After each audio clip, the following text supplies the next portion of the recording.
Assalamualaikum warahmatullahi wabarakatuh, rekan-rekan semua dimanapun Anda berada. Di malam hari ini kami mencoba untuk berbincang dan berupaya untuk menyajikan sebuah tontonan yang tentu ini amat sangat bermanfaat karena ini adalah berkaitan dengan situasi nasional Indonesia saat ini. Di mana teman-teman mengetahui 77 tahun Indonesia Merdeka ini yang kita saksikan adalah keterbalikan daripada NKRI harga mati, yakni adalah NKRI harga naik. Saat ini di Indonesia semua pada naik. Oke, kita lihat bagaimana situasi harga bahan bakar minyak dunia gitu ya, mentah dunia gitu. Lagi sedang menurun, tapi malah situasi dalam negeri, BBM dalam negeri malah naik. Tidak seharusnya menurun, malah kemudian naik. Kondisi Indonesia inilah yang kemudian menarik interesting kami untuk mencoba untuk menyajikan sebuah tontonan dan pembahasan kepada teman-teman semua berkaitan dengan situasi ini. Dan hari ini saya sudah membersamai salah satu penulis Republik Investor karyanya, Bang Faisal Salatolohi. Sehat Bang? Alhamdulillah. Alhamdulillah. Bang Ical, bagaimana perasaan kebatinan Bang Ical sebagai seorang yang mengamati kebijakan publik Indonesia misalnya? Hari ini situasi Indonesia, NKRI lagi sedang naik harganya, menyual soal BBM. Okay. Apa pandangan abang spesifiknya menyual soal masalah ini?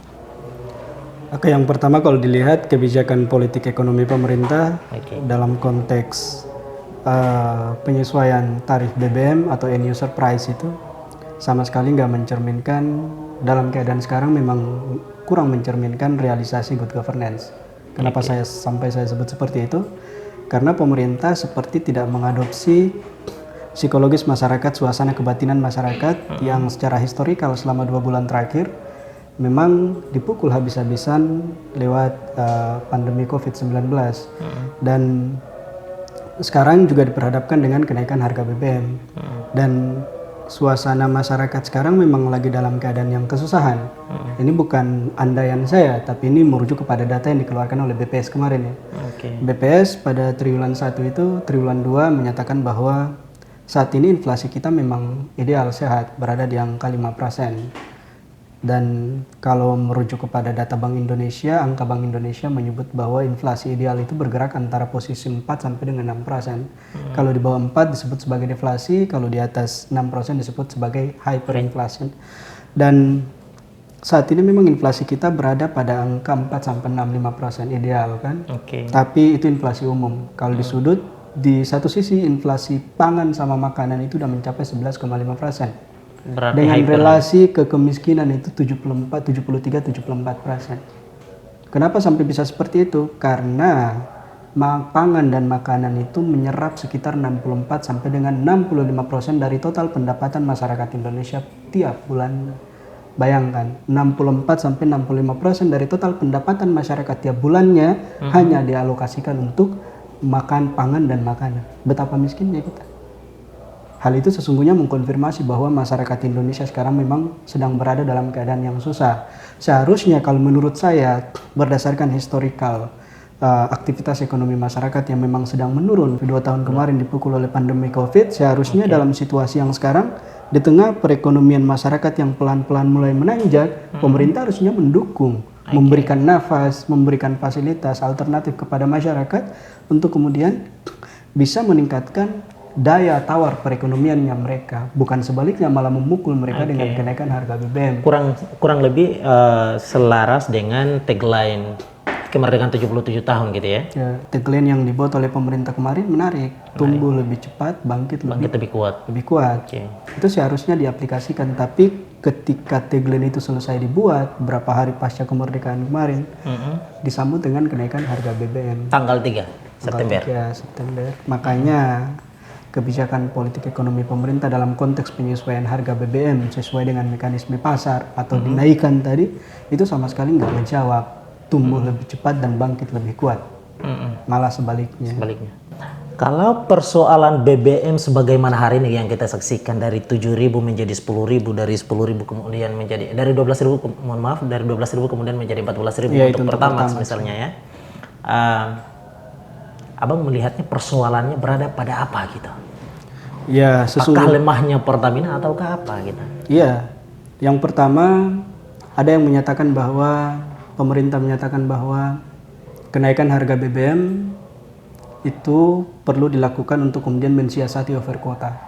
Karena kalau melihat itu yang pertama, masalah yang pertama. Karena kalau dilihat berdasarkan data SKK Migas dan juga kepada APBN misalnya, di situ kan disebutkan dalam Undang-Undang APBN 2022 itu bahwa total kuota Pertalite kita 23,05 juta kiloliter. Dan data realisasinya seperti yang dipublis oleh SKK Migas menyebutkan sampai Juni-Juli 2022 kemarin, realisasi dari 23,05 juta kiloliter itu sudah mencapai 57,67%. Artinya dia terrealisasi dengan jumlah over kuota. Ditakutkan dengan kuota yang tersisa sekarang itu tidak mampu mencukupi perjalanan konsumsi Pertalite masyarakat Indonesia sampai akhir tahun. Itu dampak yang pertama. Yang kedua, konsumsi BBM masyarakat Indonesia yang melampaui kuota atau over kuota dari target yang ditetapkan dalam APBN tadi berdampak terhadap naiknya beban tanggungan subsidi yang ditanggung oleh APBN terhadap terhadap konsumsi terhadap subsidi BBM tadi. Itu 3 kali naik. Awalnya 170, sudah itu naik lagi 280 dan sekarang pemerintah menyebutnya 502,4 triliun. Tapi ada satu hal yang kemudian dituntut oleh masyarakat terkait dengan transparansi, fluktuasi atau perubahan alokasi anggaran untuk subsidi BBM tadi. 502,4 triliun cacat. Perhitungannya cacat. Kenapa saya sebut cacat? Karena sampai hari ini saya bolak-balik undang-undang APBN, itu saya temukan dalam pasal 16 alokasinya cuma 206 triliun. Untuk tahun 2022? Tahun 2022. Dan ketika saya buka di Perpresnya 98 2022, di situ cuma ada 208 triliun.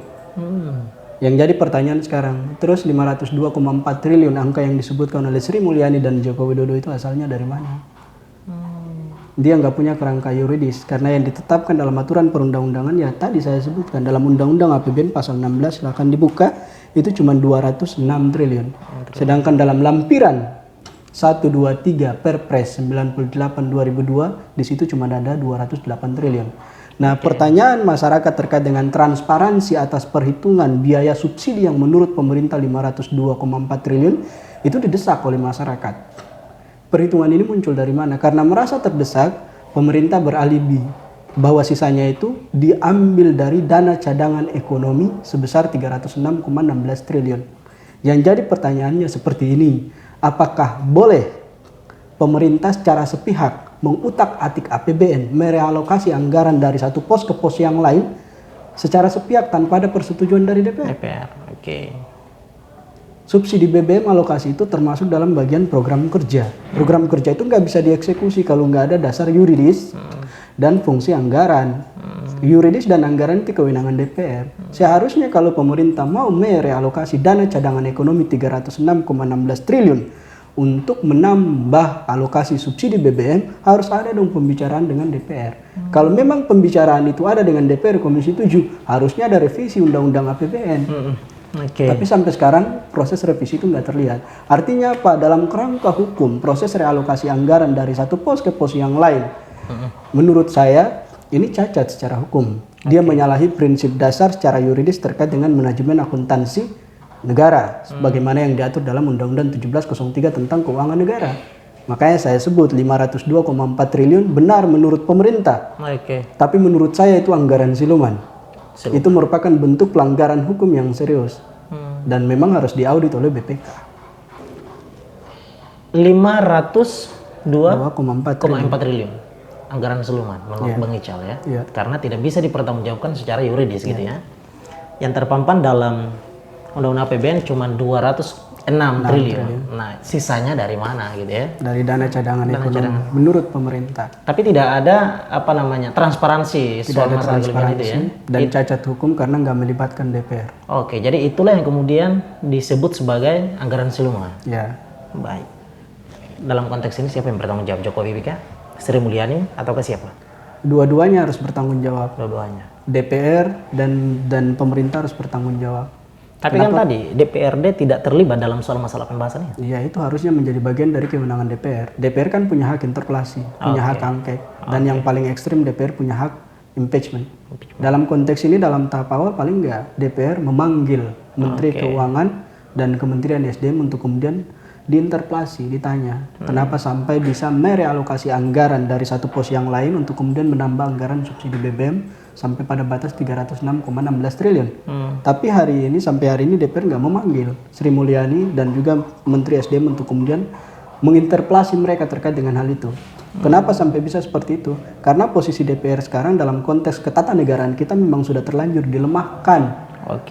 Lewat presidensial threshold yang 20% itu. Baik, dalam konteks ini menyoal soal masalah kenaikan BBM, pendapat Abang seperti apa dalam melihat lemahnya Pertamina sebagai BUMN dan SKK Migas ini sebagai bagian daripada yang yang memfasilitasi antara swasta dengan negara? Ya. Gimana? Jadi ini terkait dengan tata kelola energi dalam struktur perekonomian domestik, tata kelola BBM dalam struktur perekonomian domestik. Ada yang masalah, hilir terkait dengan harga tadi masalah, tapi di hulu juga ada masalah. Gitu. Kemarin saya tersenyum-senyum ketika Sri Mulyani mengatakan bahwa di tengah kenaikan harga minyak dunia kemarin, pendapatan negara dari sektor hulu migas itu mencapai 9,7 miliar US dollar.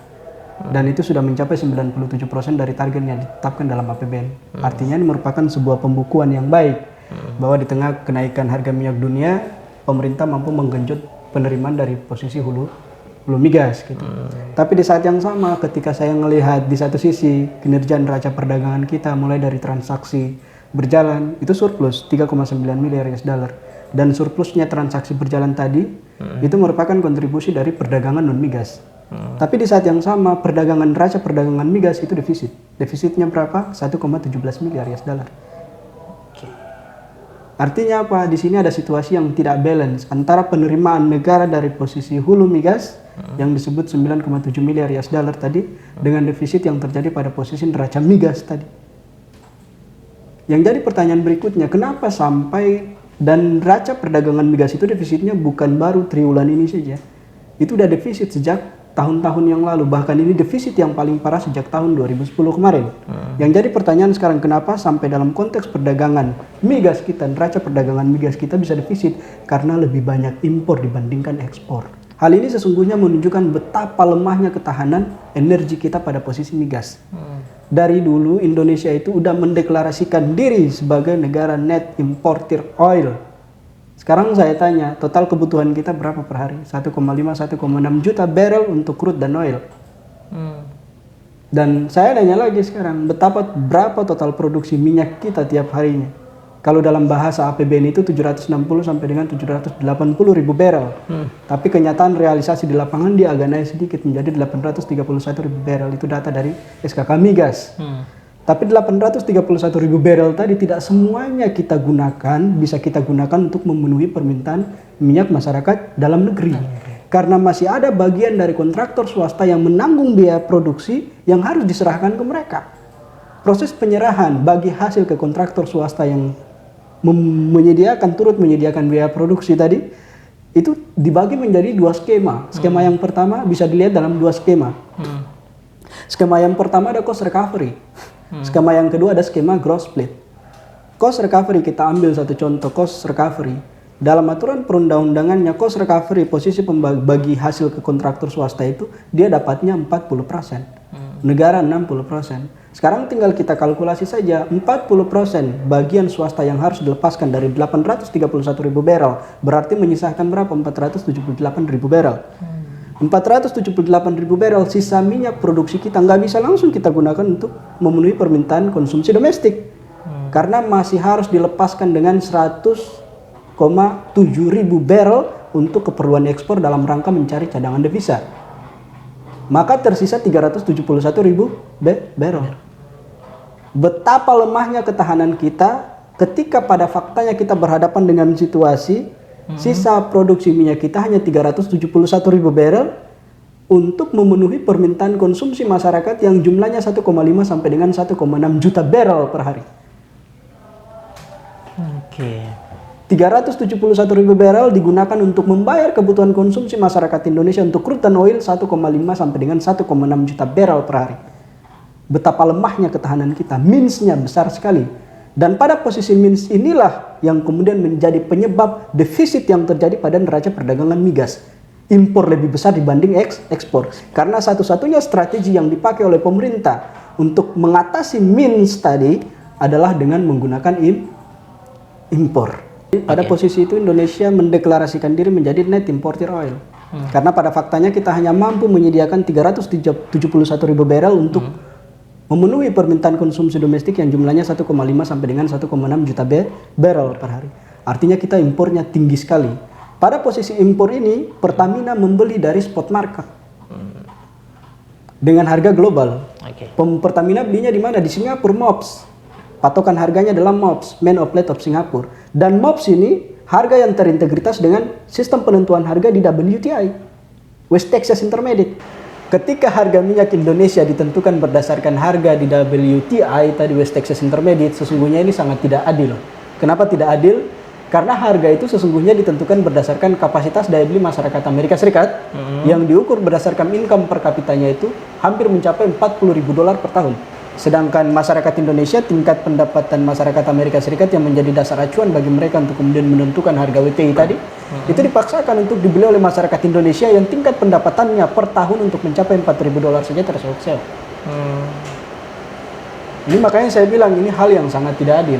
Karena masyarakat Indonesia dipaksa untuk membeli harga BBM yang ditentukan berdasarkan kapasitas daya beli masyarakat Amerika Serikat yang diukur berdasarkan income per kapitanya $40.000 per tahun. Sedangkan masyarakat Indonesia untuk mencapai $4.000 saja terseok-seok per tahunnya.